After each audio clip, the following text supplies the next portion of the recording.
Il y a plusieurs siècles, un amour interdit provoqua une guerre sanglante entre les clans Mbassa et Konaté.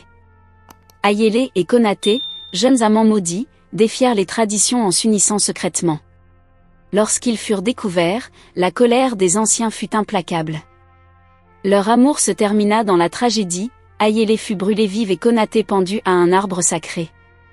Avant de rendre son dernier souffle, Konaté lança une malédiction. Jamais un Mbassa et un Konaté ne connaîtront le bonheur ensemble. Leur amour ne pourra qu'aboutir à la souffrance et à la mort. Depuis, toute tentative d'union entre les deux clans a conduit à des catastrophes inexpliquées, maladies, famines, morts subites. Des siècles plus tard, dans le village de Mbassa, un jeune homme du nom de Moussa vit avec sa mère, une femme sage et respectée. Moussa est fort, courageux et apprécié du village. De l'autre côté de la rivière vit Sira, une jeune femme du clan Konaté, réputée pour sa beauté et son intelligence.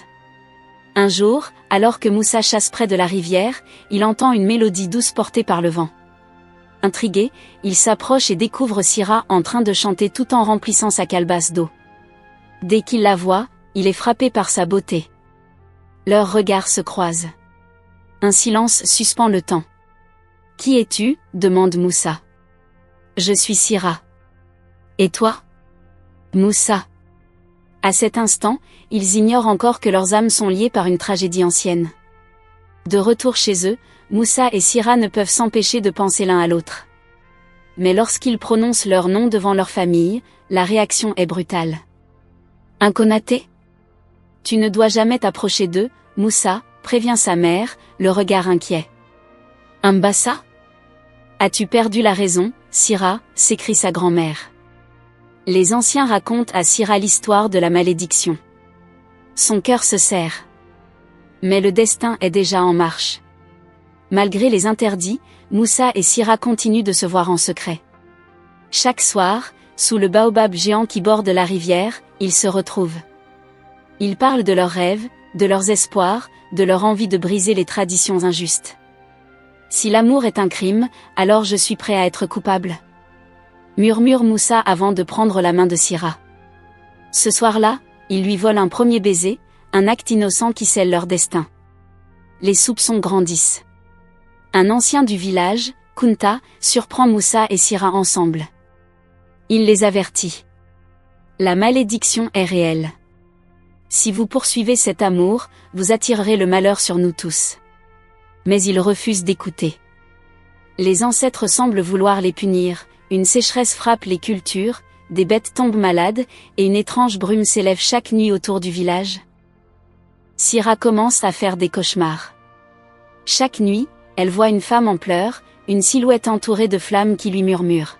« Ne fais pas la même erreur que moi. » Le matin suivant, elle découvre une marque étrange sur son poignet, une cicatrice en forme de serpent. Moussa, lui aussi, ressent une force étrange l'attirer vers la rivière. Comme si une présence invisible l'appelait. Une nuit, Moussa et Sira se retrouvent sous le baobab.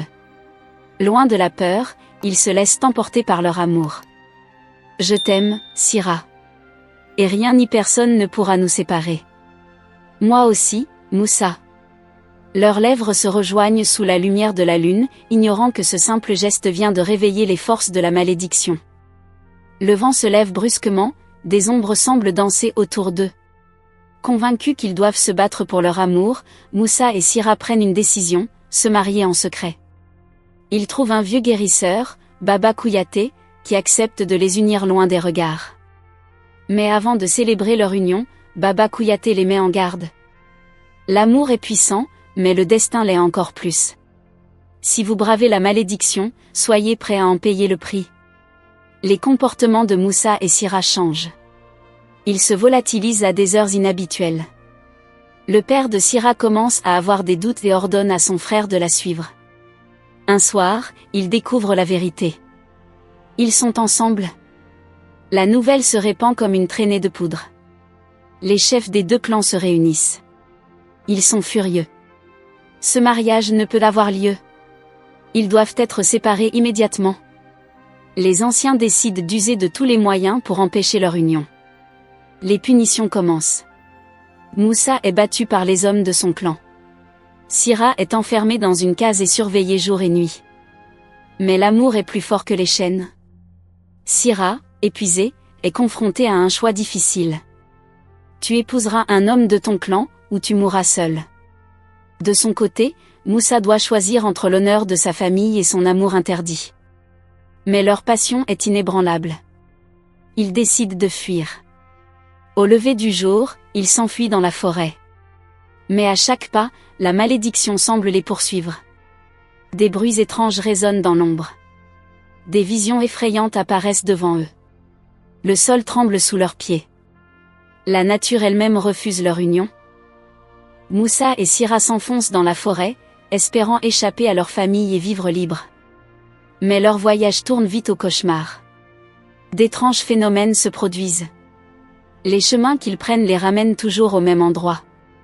Des voix murmurent leur nom dans le vent. Une ombre inquiétante semble les suivre à distance. Leur amour a réveillé quelque chose d'ancien et de puissant. Syrah commence à souffrir de violentes douleurs au poignet, là où est apparue la marque du serpent. Moussa sent un poids invisible peser sur ses épaules, comme si quelqu'un ou quelque chose essayait de l'écraser. Ils comprennent alors que la malédiction est bien réelle. Chaque nuit, Syrah rêve de la femme en flammes qui lui murmure. Ne faites pas la même erreur que nous. Moussa, lui, voit des ombres danser autour de lui, et dans l'une d'elles, un homme lui ressemble étrangement. Un matin, il trouve des symboles gravés sur un tronc d'arbre. L'amour ne triomphe jamais du sang. Quelqu'un ou quelque chose essaie de les avertir. Ils tentent de quitter la forêt, mais peu importe la direction qu'ils prennent, ils reviennent toujours au même point. Un orage soudain éclate, et sous la pluie battante, ils entendent des rires effrayants autour d'eux. Vous ne pouvez pas fuir votre destin. La malédiction les retient prisonniers. Dans les villages de Mbassa et de Konaté, la situation s'aggrave. Une sécheresse brutale frappe les récoltes. Des enfants tombent malades sans explication. Des animaux meurent mystérieusement. Les anciens déclarent que c'est la faute de Moussa et Syrah. S'ils ne sont pas retrouvés et séparés, le village entier en paiera le prix. Une expédition est lancée pour les retrouver.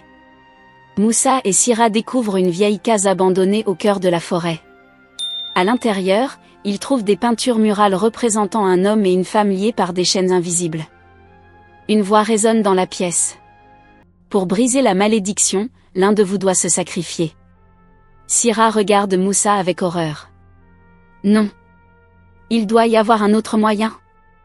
Mais il n'y en a pas.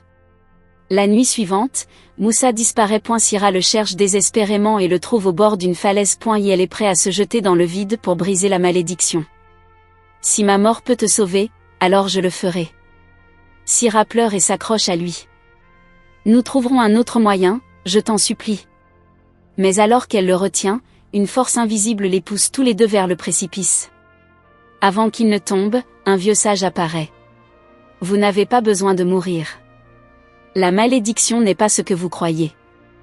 Il leur révèle que la malédiction n'est pas un châtiment des ancêtres, mais une manipulation d'un ancien chef de village qui voulait empêcher l'union des deux familles pour asseoir son pouvoir. La vraie tragédie, c'est que les générations suivantes ont cru à cette malédiction et lui ont donné vie par leur peur et leur haine. Moussa et Syrah invoquent alors les esprits de leurs ancêtres. La silhouette en flamme que Syrah voyait dans ses rêves apparaît devant eux. Vous êtes les seuls à pouvoir rompre ce cycle. Aimez-vous, et ne laissez pas la peur dicter votre destin. Le vent souffle violemment, et soudain, la forêt qui les retenait prisonniers disparaît. Ils retournent au village, mais la haine entre les clans est plus forte que jamais. Les anciens refusent d'accepter la vérité. Ce n'est pas une légende. S'ils restent ensemble, nous serons tous maudits. Moussa et Syrah doivent faire un choix, fuir à jamais ou prouver que leur amour peut réunir leur famille. Moussa et Syrah décident de se battre. Devant le village réuni, ils racontent la vérité sur la malédiction. Nous avons vécu dans la peur trop longtemps. Notre amour n'est pas un crime. Mais certains ne veulent pas écouter, un combat éclate entre ceux qui veulent les protéger et ceux qui veulent les punir. Alors que la situation dégénère, une tempête éclate. Un éclair frappe le grand baobab, le divisant en deux. C'est un signe des ancêtres. Le silence s'installe dans le village. Les plus anciens comprennent alors. Ils ont raison. Nous devons briser cette haine. Un conseil se réunit pour décider du sort de Moussa et Sira. Beaucoup restent sceptiques, mais une voix s'élève. La malédiction n'a jamais existé. Ce sont nos cœurs fermés qui ont créé ce malheur. Le vent se lève, apportant avec lui une paix nouvelle. Mais tous ne sont pas prêts à changer. Un homme du village, convaincu que Sira doit mourir pour purifier le village, tente de l'attaquer. Moussa s'interpose et est gravement blessé. Sira hurle en le voyant tomber au sol. L'homme est arrêté. Les anciens déclarent officiellement la fin de la malédiction. Mais Moussa est entre la vie et la mort. Pendant des jours, Sira veille sur lui. Elle prie, espérant qu'il survive. « Je ne peux pas vivre sans toi. » Moussa lutte contre la mort. Dans un rêve, il revoit Ayélé et Konaté. « Tu es celui qui mettra fin à notre souffrance. Vis et aime sans peur. » Au matin, Moussa ouvre les yeux. La malédiction est enfin brisée. Le village entier comprend alors qu'ils étaient destinés à réunir leur clan, et non à les détruire. Des années plus tard, Moussa et Sira vivent en paix. Leur union marque le début d'une nouvelle ère pour leur village. Et sous le grand baobab, leurs enfants écoutent l'histoire de ceux qui ont osé défier le destin, et gagner.